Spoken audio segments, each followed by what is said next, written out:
आइए सुनते हैं कहानियां दहशत की। आज की ये हॉरर कहानी एक ऐसी कहानी है जिसमें जब खूनी रिश्ते सफ़ेद पड़ जाते हैं तो कैसे एक इंसान मरकर भी अपना फ़र्ज़ पूरा करता है।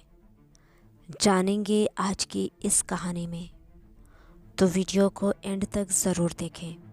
रात का वक्त और गहरा अंधेरा, उल्लुओं की डरावनी आवाज़ें किसी को भी डरा दें। ऊपर से घोड़े की टापों की अजीब सी आवाज़। तभी भारी भरकम गेट के खुलने से नीलेंद्र प्रताप सिंह की नींद टूटी। उसने अपने छोटे भाई मानवेंद्र सिंह से पूछा, हम हवेली पहुंच गए?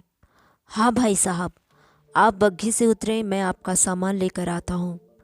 जैसे ही नीलेंद्र हवेली के भीतर पहुंचा तो सामने झूले पर बैठी नीलेंद्र की माँ सारंधा नौकरानियों से बोल पड़ी, अरे कम्मो राधा, ज़रा जल्दी से आरती का थाल सजा कर लाना। इतने दिनों बाद मेरा बेटा विलायत से पढ़कर लौटा है। एक नौकरानी भागकर थाल ले आई और सारंधा के हाथ में थमा दिया। सारंधा ने खुश होकर अपने बेटे की आरती उतारी, गले से लगाकर बोली, तुझे देखने को मेरी आंखें तरस गई थी बेटा। माँ, मैंने भी आप सबको बहुत याद किया। नीलेंद्र बोला, अच्छा चल, पहले अपने पिता की तस्वीर के सामने चलकर उन्हें प्रणाम कर। आज वो होते तो तुझे देखकर कितना खुश होते। सारंधा बोली, माँ माफ़ करना, मैं उनके अंतिम संस्कार में ना आ सका। कोई बात नहीं बेटा, तेरे इम्तिहान जो चल रहे थे तो कैसे आ पाता। अब तो डॉक्टर बन गया है, तेरे पिता तुझे देखकर खुश हो रहे होंगे। नीलेंद्र अपने पिता को प्रणाम कर माँ से बोलता है, मैं अब आराम करना चाहता हूँ, थकन सी हो गई है।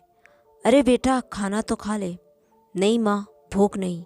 बस ठीक है, तुम कपड़े बदल कर हाथ मुँह धो लो, मैं तेरे कमरे में दूध लेकर आती हूँ। भूखे पेट नहीं सोने दूंगी तुझे। ठीक है, आप कहती हैं तो दूध पी लूँगा। इतना कहकर नीलेंद्र अपने कमरे में चला जाता है। तब तक मानवेंद्र भी नौकरों के साथ उसका सारा सामान लेकर नीलेंद्र के कमरे में पहुंच जाता है। भाई, ये रहा आपका सामान, कोई और ज़रूरत हो तो बता दीजिएगा। ठीक है, तुम जाओ, मैं बोल दूंगा ज़रूरत पड़ी तो। कुछ देर में सारंधा दूध लेकर नीलेंद्र के कमरे में पहुंची। बेटा, ये रहा दूध, ज़रूर पी लेना, उसने ग्लास मेज़ पर रखकर बोला। और जैसे ही जाने को मुड़ी, अचानक कहीं से एक काली बिल्ली आकर ग्लास को पंजा मारकर ज़मीन पर गिरा देती है। अरे ये कहाँ से आ गई? सारी खिड़कियाँ और दरवाजे तो बंद हैं और ये कहाँ गायब हो गई? अच्छा, मैं ऐसा करती हूँ कि तेरे लिए फिर दूध ला देती हूँ, वो बोली। नहीं माँ, रहने दो, आप परेशान ना हो। ठीक है बेटा, ये कहकर वो कमरे से बाहर चली गई। जब सारंधा कमरे से बाहर निकली तो सामने मानवेंद्र खड़ा था। उसने इशारों से पूछा, भाई साहब ने दूध पिया? सारंधा ने ना में सर हिला दिया। मानवेंद्र उदास होकर अपने कमरे में चला गया। इधर नीलेंद्र ने ताज़ा हवा के लिए कमरे की खिड़की खोली। उसे बाहर का मंजर भा गया। वह बालकनी में आकर खड़ा हो गया। तभी उसे महसूस हुआ कि उसके कमरे से कोई काला साया गुजरा है। उसने पलट कर देखा तो वहाँ कोई नजर नहीं आया। वो कमरे में आया और नाइट बल्ब जलाकर बिस्तर पर लेट गया। तभी छत पर एक काला साया सा दिखा। वो घबरा गया। उसने जल्दी से लाइट ऑन की, लेकिन वहाँ कुछ नहीं था। वह मन का वहम समझकर सो गया। दूसरे दिन सुबह नाश्ता वगैरह करके वो नदी की तरफ निकल गया और फोटो क्लिक करने लगा। उसने कैमरा हवेली की तरफ घुमाया और अपने कमरे की एक फ़ोटो क्लिक की। लेकिन जब उसने फ़ोटो देखी तो हैरान रह गया।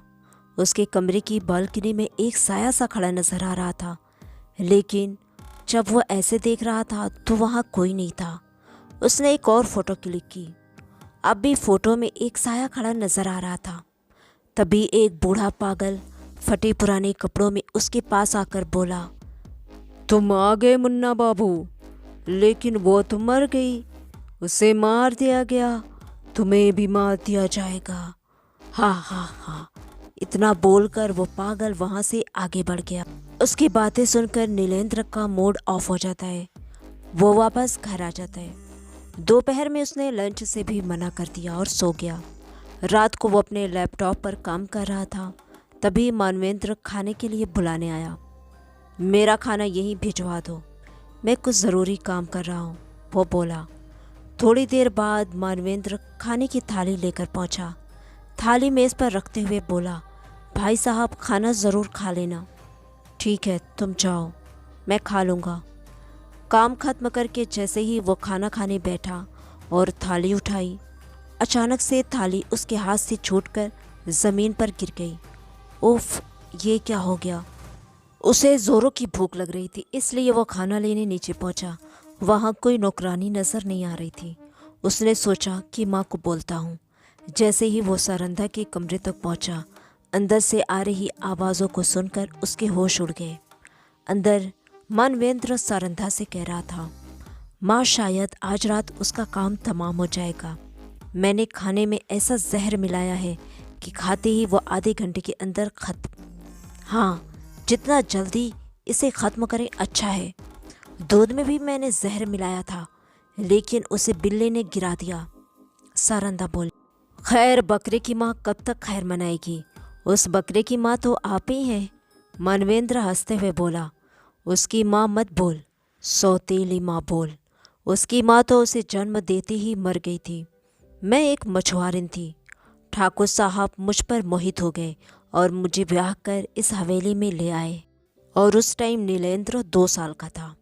ये लड़का मुझे बहुत खटकता था, लेकिन इसकी धाय माता सुभागी इसका बहुत ख्याल रखती थी। एक खरोच तक नहीं आने देती थी। उसके लिए उसने खुद का भी बच्चा पैदा नहीं किया।